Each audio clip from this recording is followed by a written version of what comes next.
Now I'm feeling fly like a condor. Eyes on me when I walk through the door. Man, I wish I bought a couple more. Cause I really love my city. It was worth every penny. Everywhere at my show. Then I know they gon' tip me. Think I might add a couple patches. If you think it's ugly, you capping. Now my whole outfit matching. Never going out of fashion.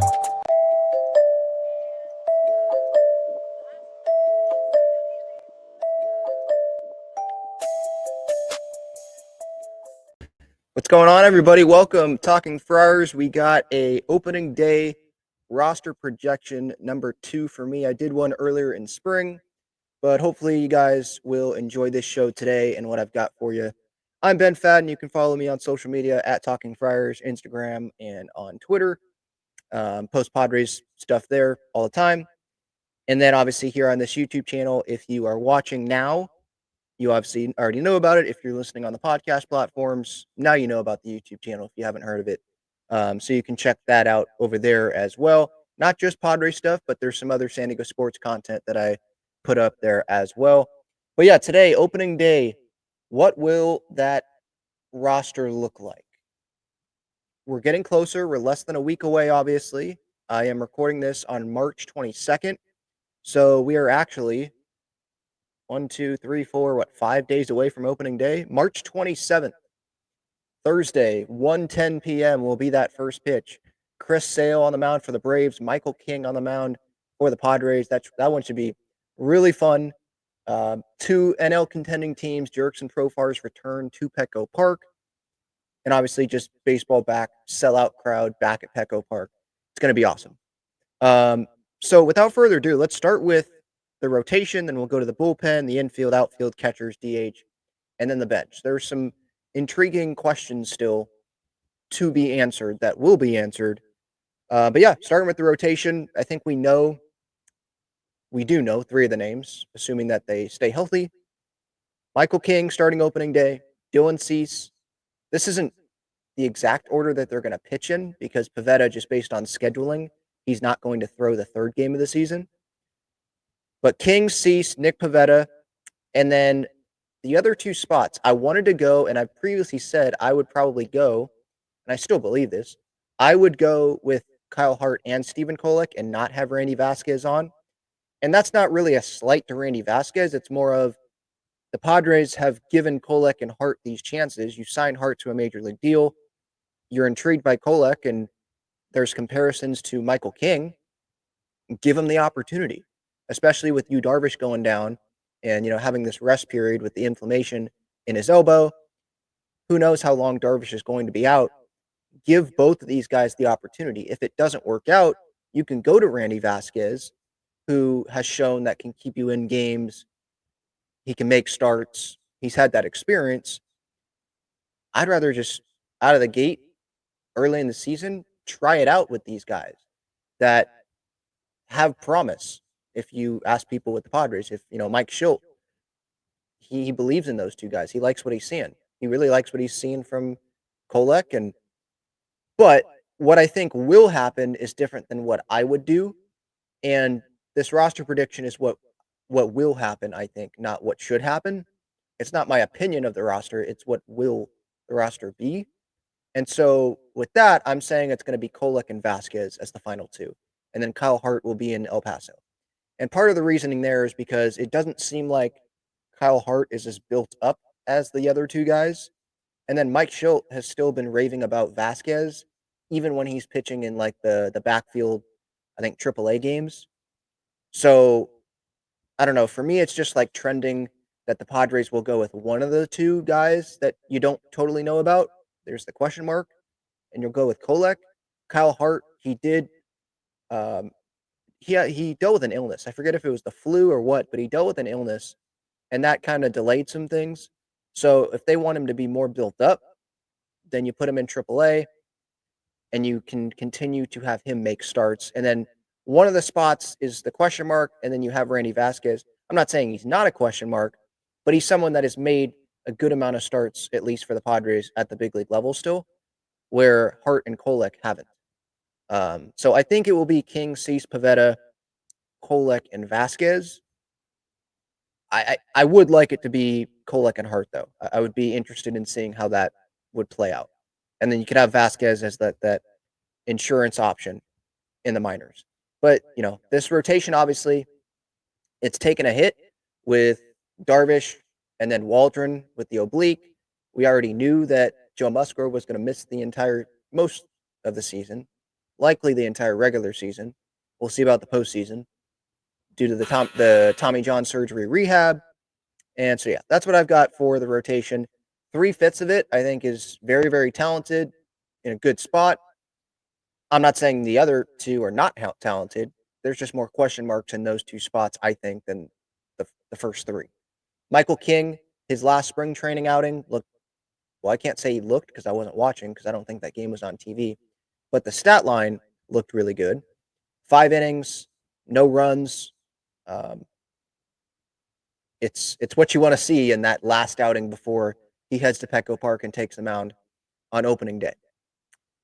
Moving on to the bullpen, we know that there are locks: Suarez, Adam, Estrada, Morahone, Matsui. Then after that, there's 3 spots. Alec Jacob feels like a lock. Reading in Kevin Acey's latest piece about Alec Jacob, virtually has assured himself a spot. He's been pitching well, and the uniqueness of what he brings with the arm angle, the velocity difference. That's a weapon that you can have. When you can go from Alec Jacob to Robert Suarez, you can go from Estrada to Jacob back to Suarez, or Adam, Jacob, let's say Estrada, Jacob.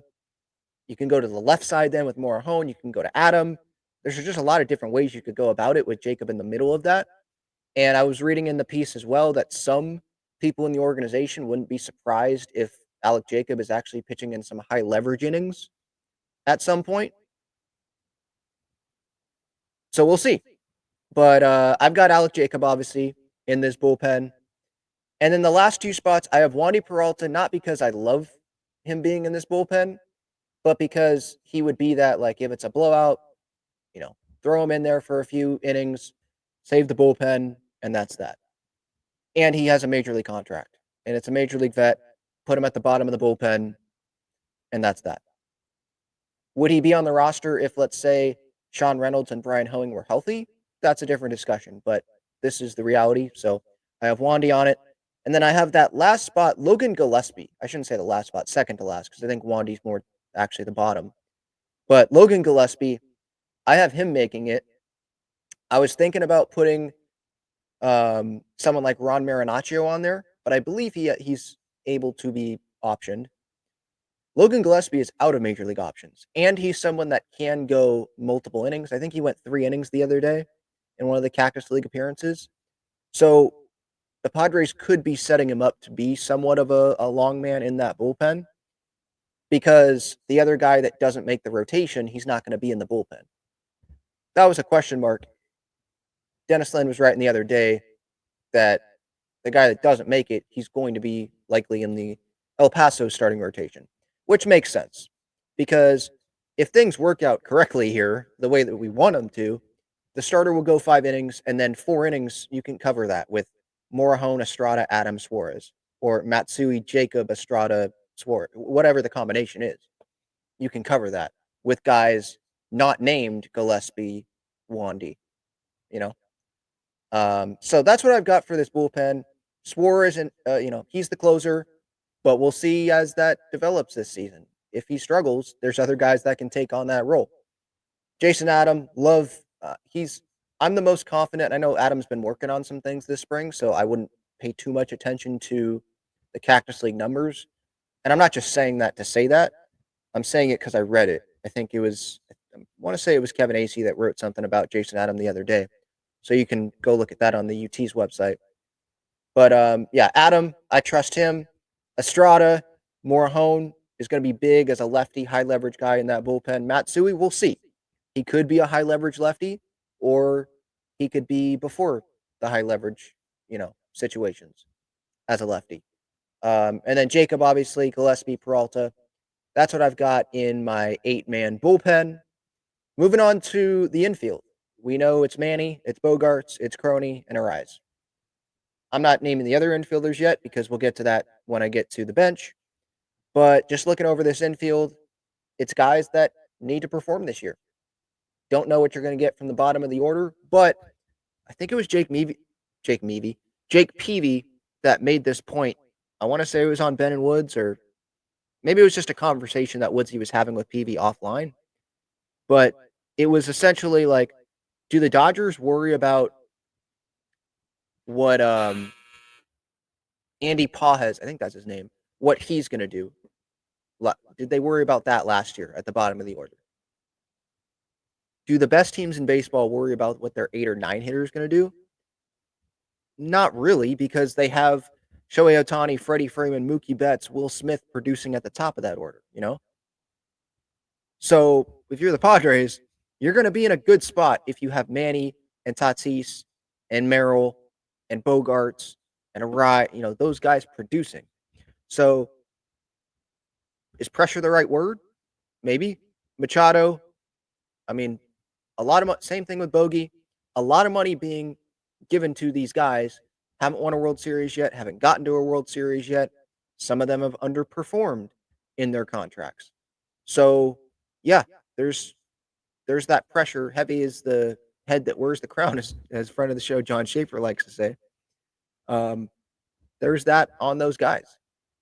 And if you look at a projected Padres lineup, Fangraphs isn't totally accurate all the time with this, but you'll get the idea here.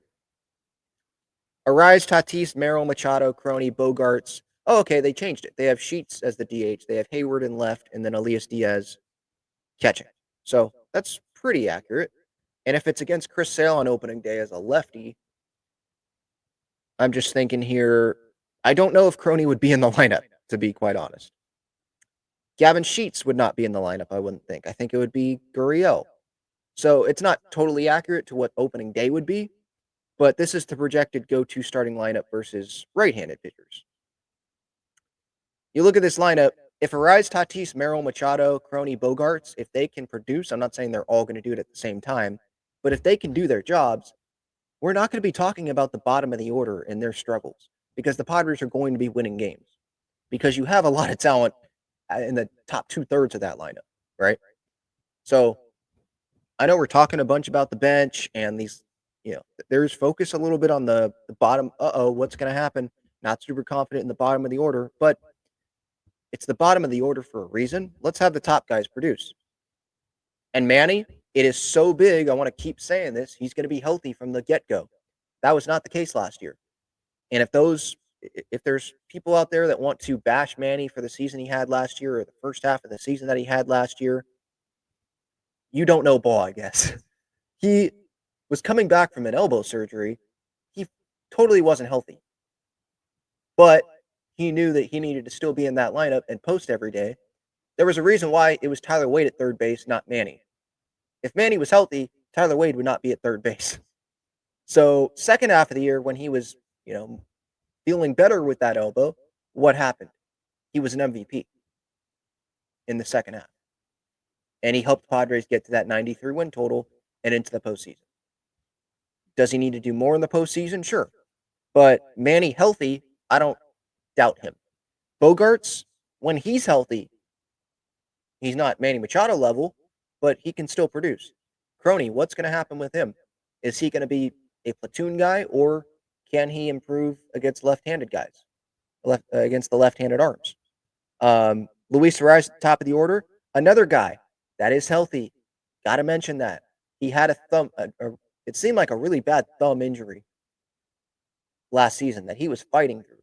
And he still was one of the best, the best, right? Because he won the batting title. Best average hitters in baseball.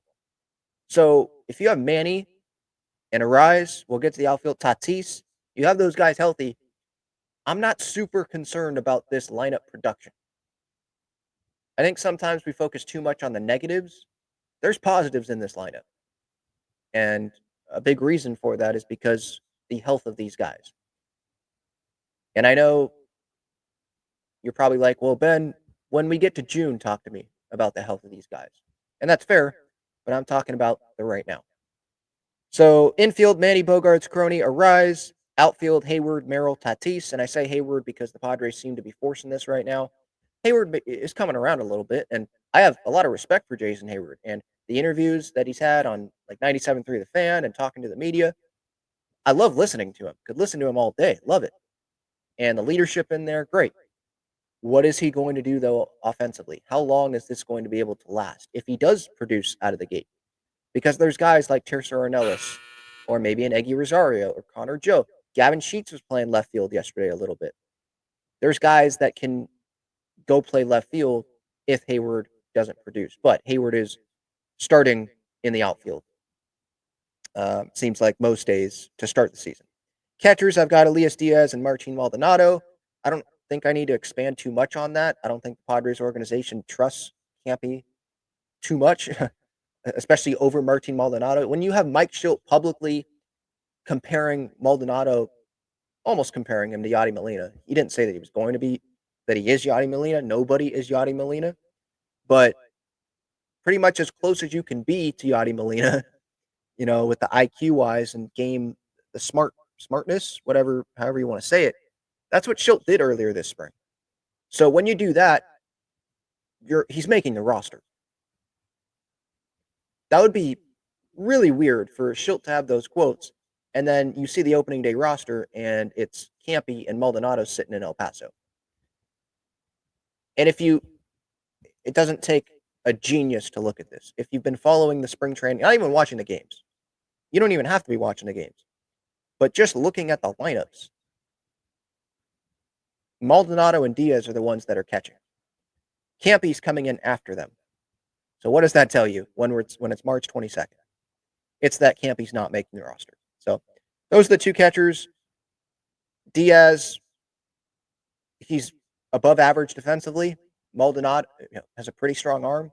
And then Maldonado, the vet, and pitchers trust him. Plenty of postseasons. I'm riding with him over the potential. I know some people would rather have the potential of Campy and what he can do offensively over Martin Maldonado. I think we can get to that conversation if the offense, if the top of the order isn't doing it. Top 2/3 of the order.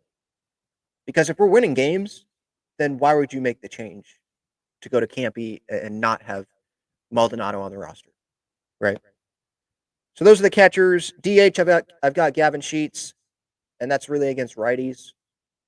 But I just have Sheets in there as DH. He can play first. He can pinch hit. He can play left field. He can do other things, but I would think that most of the time against righties, he would be DHing. Not much to add there. He's hit himself onto this roster. He was added to the 40-man. I think it was yesterday or the day before that. So that he needed to be added to the 40-man, or else another team could add him to theirs. So, and that's the same thing, by the way, with Iglesias and Gurriel, who I have on the bench, which I'm going to get to right now. Those two guys, if they're not added to the 40-man this weekend, other teams can, or they can opt out, I believe, of their contract, and other teams then would be allowed to go get those guys. So I've got Iglesias. It's someone that can play multiple positions on the infield, plays defensively well. And it's someone, if you need a DH day for an infielder, Iglesias can go fill in. It's a valuable piece. He hit over 300 last year in the half season of games that he played. There's vibes there, I guess.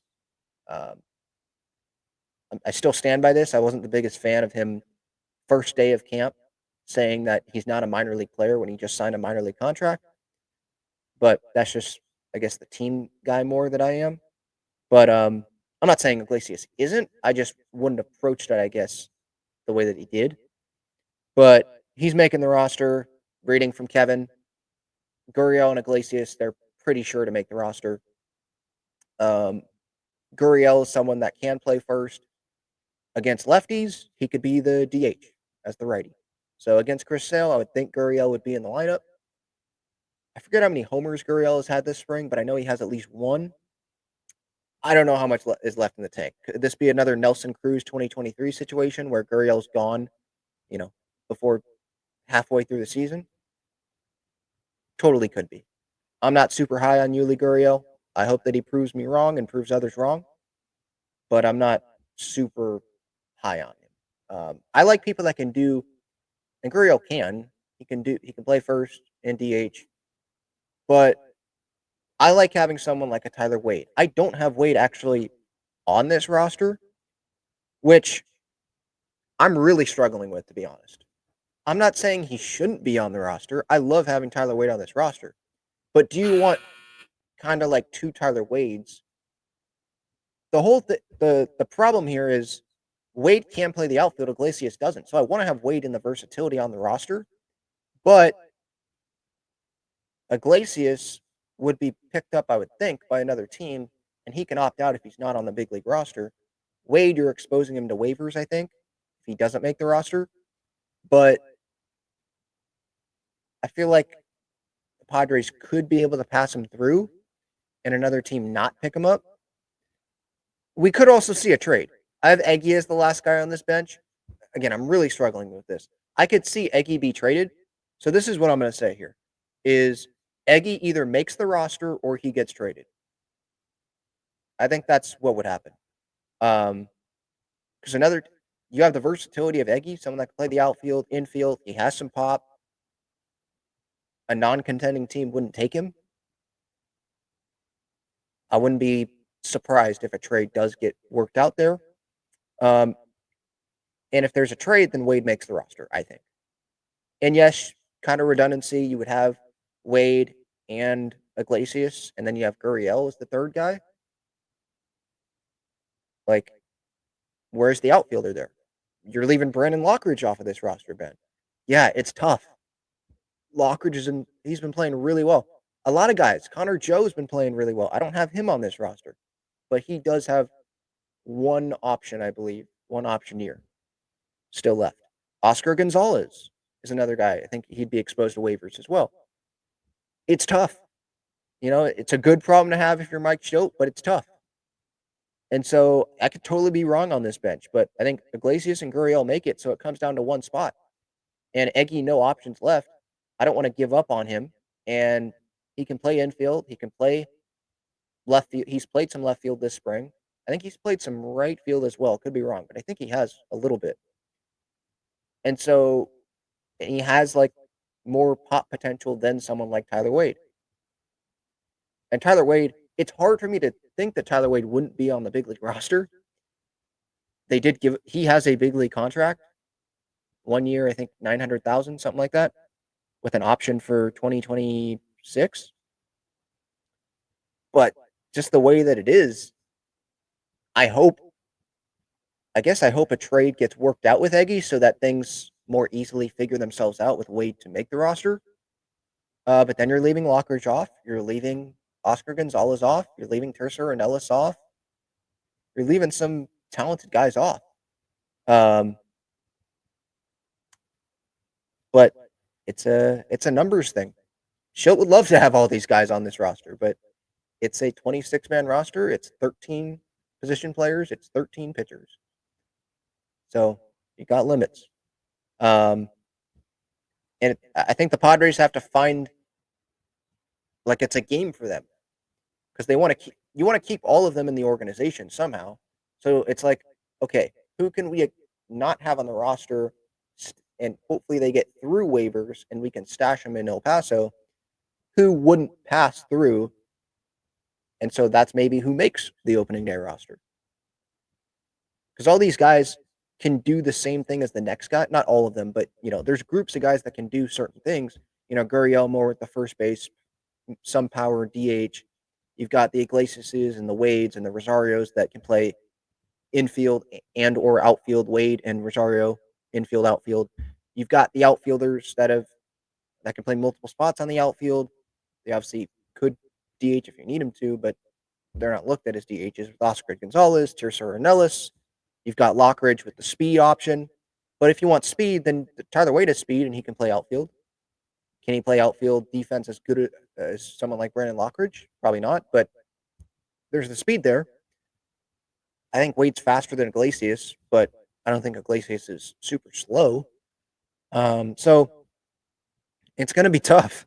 I'm not confident in the 3 bench spots. Well, I'm confident in 2 of the 3, Iglesias and Gurriel.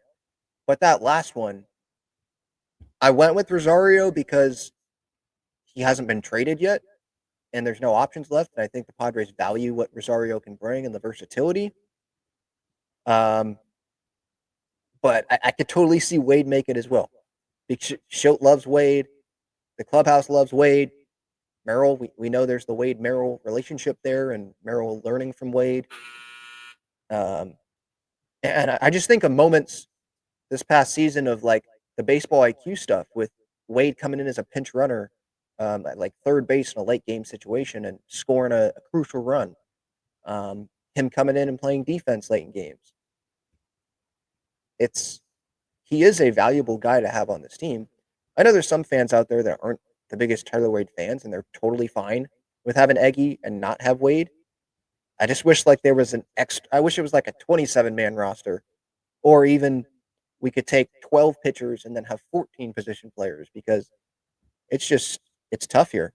And I think Schilt's going to use the bench. I don't think it's just like here's the lineup and the bench. We use them if there's an emergency.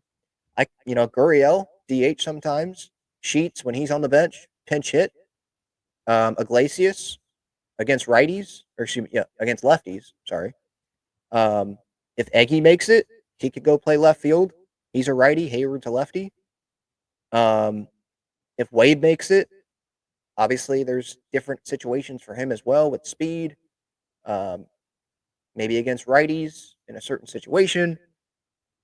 Ability to play multiple defensive positions, get guys off their feet, major league vet. So, yeah, that's a huge, maybe not a huge question, because if we're being honest, it is a bench player, but it's a very intriguing, it's an interesting question for a diehard fan like myself, because I'm interested in all parts of the roster. While some fans might be like, stop with the bench conversation, whatever. And that's fine. But I'm going to be very interested in seeing how this is going to work out. So, again, I've got the rotation: King, Cease, Pivetta, King, Cease, Pivetta, Kolek, Vasquez, with Hart in the minors. Infield, I've got Manny, Bogarts, Crony, Arise. Outfield, Hayward, Merrill, Tatis. Catchers, Diaz, Maldonado. DH, Gavin Sheets. Bench, Iglesias, Gurriel, Rosario, but he could get traded, and then I have Wade. And then the bullpen: Suarez, Adam Estrada, Morajón, Matsui, Jacob, Gillespie, and Wandy Peralta. Your thoughts, your roster, you can let me know in the comments on YouTube or on social media at Talking Friars. But yeah, thanks so much for listening, watching this show. Much appreciated. Opening day less than a week away. And before we end here, shout out to some of the great partners of this show: Gaglione and Bros, famous cheesesteaks and garlic fries. Their main location is on Friars Road. Their website is in the description. Link is in the description for all of the partners of the show. They're at Snapdragon Stadium. The Wave home opener is tonight, so they will be at Snapdragon Stadium. SDFC matches obviously as well. That they'll be back, I believe, next weekend to face LAFC. They are at Petco Park down the third baseline, so check them out. Garlic fries, cheesesteak fries, cheesesteaks, a lot of great stuff from Gaglione's. Breaking Tea, they've got Padres and Aztecs shirts and sweatshirts. Check them out. They have a lot of new designs that come out pretty much every year when some significant moments happen. And then Underdog Fantasy, they've got a special pick that you will be able to claim a 50% deposit match up to $1,000 in bonus credits on Underdog when you use code Talking Friars. Click that link in the description. There's higher lowers when MLB season gets underway in the States. Padres picks that they'll have. There's best balls, there's drafts. So please check them out, Underdog. And then SeatGeek, Talking Friars, $20 off your first order when you sign up with your email. Padres' first homestand coming up. They've got the Braves, and I believe they've got Cleveland to kick things off. So that should be fun. 4-game series to kick things off against Atlanta. It'll be game 1, Michael King. Game 2, Dylan Cease. Game 3, either Hart, Kolek, or Vasquez. Game 4, maybe Pivetta, but could be the other of Hart, Kolek, Vasquez, who doesn't pitch game 3. And then possibly game 5 would be Pivetta, just based on scheduling. It's not based on, talent, but just based on where they're at. And then with the Braves, is Strider, would Strider be pitching in that? I forget if Strider's healthy, but I know Sale's pitching game 1. Let's actually see if I can find that right now. That's actually a good question here. Maybe it's too early that the Braves that maybe they haven't announced it. Yeah, it still says TBD on here for Friday, Saturday, Sunday. Saturday's a Fox game, so that's 4:15. And then the first Sunday night, is that right? Yeah, first Sunday. No, wait, what the heck? Sunday's game, the 30th, is at 4:10, and it's not an ESPN game.